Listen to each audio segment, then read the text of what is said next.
Slabs ఏవైతే చెప్పాయో 0 to 4 lakhs nil అని, 4 to 10 lakhs it is 4 to 8 lakhs is 50%, 5%, 8 to 12 lakhs is 10%, 12 to 18 is 15, 16 to 20 is 20, 20 to 25 is 25%, and anything above 24 lakhs it is 30%. దాని గురించి కొంచెం clarity కావాలి, ఎందుకంటే మనకు చూస్తున్న ప్రేక్షకులు ఎవరైతే ఉన్నారో వాళ్ళకి క్లారిటీ ఇవ్వాల్సిన అవసరం ఉంది. Because many times it sounds like a jargons, like మనం సంపాదిస్తున్న వాళ్ళు, సంపాదించిన వాళ్ళు కూడా ఇది వాళ్ళకి కాదులే అనేది కొంతమంది అయితే, ఇదేంటో అర్థం కాని మెజారిటీ పీపుల్ ఎక్కువగా ఉంటారు. వాళ్ళని మనకు కొంచెం ఇన్ఫర్మేషన్ ఇచ్చే ప్రయత్నం చేద్దాం. How it works.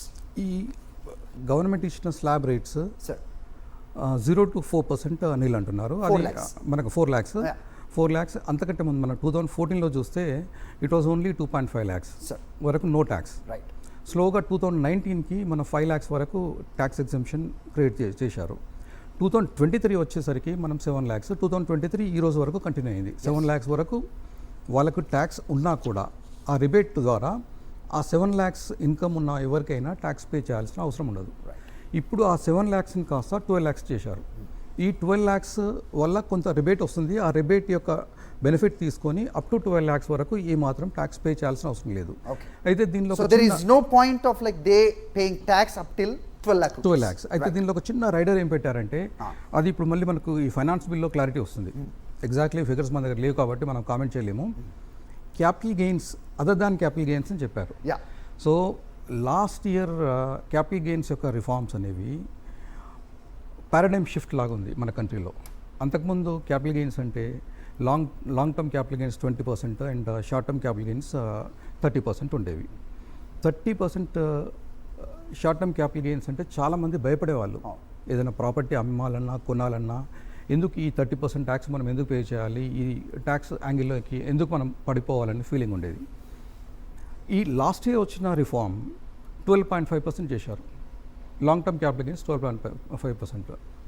12.5% అనేది చాలామందికి ఎందుకు ఈ అనవసరంగా మనం ఎందుకు మనీ దాయాలి, బ్లాక్ మనీని ఎందుకు అక్యుములేట్ చేయాలి, ఎందుకు చూపించకుండా ఉండాలి, ప్రతి ట్రాన్సాక్షన్ని ప్రభుత్వానికి చూపాలి, చూపి మనం పే చేయాల్సింది only 12.5% without indexation. With indexation 20%. చాలామంది వితౌట్ ఇండెక్సేషన్ 12.5%కి అందరూ సంసిద్ధులయ్యారు. మన పర్సనల్ ట్యాక్సెస్ చూస్తే కార్పొరేట్ ట్యాక్స్ని మించాయి. లాస్ట్ ఇయర్ మీరు చూడండి, ఒకసారి అనాలిసిస్ చేస్తే ఎప్పుడు that is a very unusual analysis. What is it actually that corporate tax, corporate వాళ్ళకి రిబేట్ ఇవ్వడం, ట్యాక్స్ వాళ్ళకి తగ్గించి పర్సనల్ ట్యాక్స్ పెంచడం ద్వారా even if you see that collection of the taxes in entire మొత్తం సంవత్సరానికి చూసుకుంటే భారతదేశానికి పర్సనల్ ట్యాక్సే మెజారిటీ ఉండడం అనేది చాలా మంది క్వశ్చన్ చేస్తాం. Most of the middle class people 12.5% అనేది very very comfortable tax rate వాళ్ళకి. ఆ 12.5% వచ్చిన తర్వాత ఎందుకు ఇంకా దాయాల్సిన అవసరం లేదు. మన దగ్గర ఉన్న ఇన్కమ్ 12.5% పే చేద్దాము, పే చేసి హ్యాపీగా ఉందాం. దాన్ని దాచుకోవడము, దాన్ని ఏదో రకంగా పక్కన పెట్టడము అనేది దాని నుంచి దూరంగా వచ్చారు.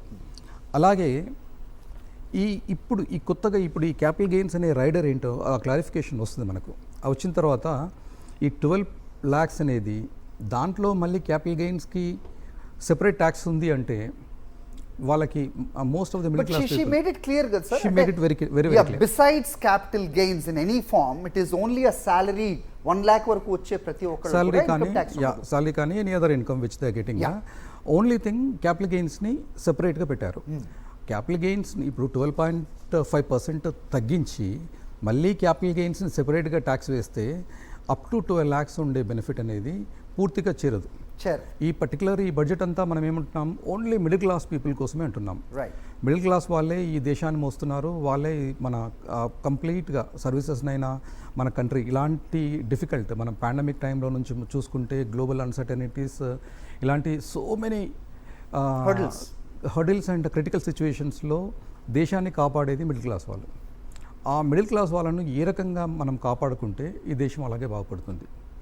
అలానే కార్పొరేట్స్ని మనము తక్కువ అంచనా వేయడానికి లేదు. ఎందుకంటే కార్పొరేట్స్ చూడండి ఈరోజు only around 700 tax payers above they are paying above 500 crores of tax. And వాళ్ళ చంక్ చూస్తే sizable tax. And last year మనం ఒక అనాలిసిస్ చేస్తే the most of the income was ranging income tax returns చూస్తాం మనకు around 8 to 8.5 crores people they are filing income tax returns. దాంట్లో majority people are in the frame of 5.5 to 7.5 మధ్యలో ఉన్నారు. Okay, ఇప్పుడు ఆ 5.5 to 7.5 వాళ్ళంతా ఈ 8 to 12 బ్రాకెట్లోకి వస్తారు. 8 to 12 బ్రాకెట్స్లో రిబేట్తో ఉంది కాబట్టి వాళ్ళందరికీ బెనిఫిట్ వచ్చింది. అంటే దీని ద్వారా కనీసం ఒక 3 to 4 crores ట్యాక్స్ పేయర్స్కి స్ట్రైట్గా బెనిఫిట్ వస్తుంది. ఓకే, వాళ్ళంతా లాస్ట్ ఇయర్ పే చేసిన వాళ్ళు ఈ ఇయర్ వాళ్ళంతా ఆ ఎగ్జామ్షన్ని క్లెయిమ్ చేస్తారు. అంటే అప్ టు 12 lakhs వరకు వాళ్ళు ఏమాత్రం ట్యాక్స్ పే చేయాల్సిన అవసరం లేదు. ఇది నిజానికి గవర్నమెంట్ తీసుకున్న అతి సాహసోపేతమైన నిర్ణయం. ఎందుకనాలంటే వాళ్ళ నుంచి ఎక్కువ ట్యాక్స్ వస్తుంది, వాళ్ళని తగ్గించారు. వాళ్ళ నుంచి వాళ్ళు రిటర్న్ ఫైల్ చేస్తున్నారు, ఫైల్ చేస్తూ ట్యాక్స్ పే చేస్తున్నారు. అండ్ వాళ్ళ బ్రాకెట్ ఎక్కువ ఉంది, వాళ్ళ నుంచి ట్యాక్స్ ఎక్కువ రాకపోవచ్చు, కానీ వాళ్ళంతా రెగ్యులర్ ట్యాక్స్ కన్సంప్షన్ ఎక్కువ అవుతుంది. సో వాళ్ళందరికీ ఊరట ఇచ్చినట్టు అవుతుంది ఇది. ఓకే, సో కన్సంప్షన్ పెంచాలి అనేది ఒక బిగ్గెస్ట్ ఛాలెంజ్గా ఉన్న నేపథ్యంలో ప్రస్తుతం ఫైనాన్షియల్ మినిస్టర్ తీసుకున్న ఈ నిర్ణయంతో ఏ రకంగా ఇది టర్న్ అయ్యే అవకాశం కనిపిస్తుందండి? ఈ ట్యాక్స్ స్లాబ్స్ తగ్గించడము, రిబేట్ ప్రొవైడ్ చేయడం అనేది కన్జంప్షన్ పెరగడానికి డెఫినెట్గా హెల్ప్ చేస్తుంది. కానీ ఇది ఒక్కటే హెల్ప్ చేయదు. ఇన్ఫ్లేషన్ని మనం కంట్రోల్ చేయనంత వరకు మనం ఎంత కన్జంప్షన్ని మనము పబ్లిక్లోకి కొనాలనే భయం, సపోజ్ మీకు రైస్ ఈరోజు ఒక 60 rupees పెట్టి కొనాలనే ధైర్యము కామన్ మ్యాన్ తన అవసరాలని తగ్గించుకుంటున్నాడు. ఈ స్పెండింగ్ అనే దానికి భయపడుతున్నారు. స్వేచ్ఛగా తమకు కావాల్సింది తాము ఎంత స్పెండ్ చేసుకోవాలో వాళ్ళ చేతిలో డిస్పోజబుల్ ఇన్కమ్ని వాళ్ళు పెట్టి సుఖంగా ఉండే ప్రొవిజన్ అనేది గవర్నమెంట్ ఎలా అవుతుంది సార్? ఇప్పుడు మీరే చెప్పారు కార్పొరేట్స్ని తక్కువ చేయడానికి అంచనా లేదు అని. రాంబాబు గారు, you can add to that point. When 10 times ఎక్కువ సంపాదిస్తున్న కార్పొరేట్ ఏదైతే ఉన్నాయో కార్పొరేట్స్, ఒక 10th వాళ్ళ ప్రాఫిట్ ఎక్కువ ఉన్నా కానీ వాళ్ళ ఇన్కమ్, ఎంప్లాయీస్ చేస్తున్న ఇన్కమ్, ఎవరైతే ఉద్యోగాలు చేస్తున్నారో వాళ్ళ ఇన్కమ్ దాంట్లో ఒక 10% కూడా రికార్డ్స్ని బట్టి only 10% is being increase in there salaries.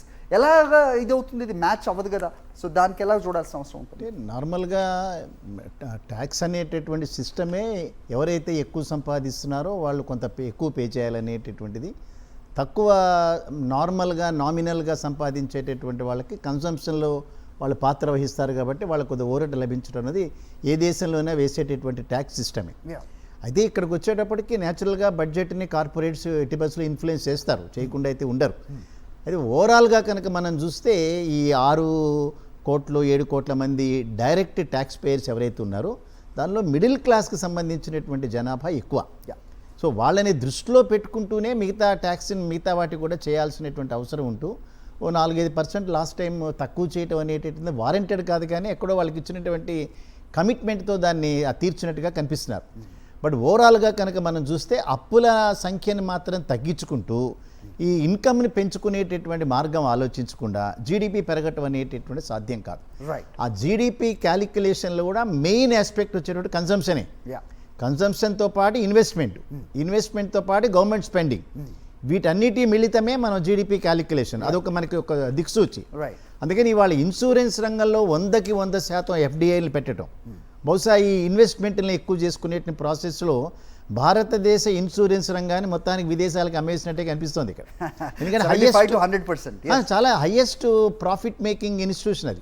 వాళ్ళు ఒక ఎల్ఐసికే కనుక మనం చూస్తే దాదాపు 50 లక్షల కోట్ల రూపాయల ప్రీమియమ్స్ ఉండేటటువంటి ఇన్సూరెన్స్, వాటన్నిటిని తీసుకెళ్ళి 100% ఎఫ్డిఐలో వాళ్ళని ఓనర్లు చేయటం, భారతదేశంలో ఉండే ప్రభుత్వానికి ఇక్కడ ఉన్నటువంటి ఇన్వెస్టర్స్కి పాత్ర లేకపోవటం, ఇవన్నీ మనకి ఒక రకమైనటువంటి డౌట్స్ రేజ్ అయినా కూడా ఈ జీడిపిని ఎక్కువగా పెంచేటటువంటి ప్రాసెస్లో కన్సంప్షన్కి ప్రాధాన్యత ఇవ్వటం అనేటిది.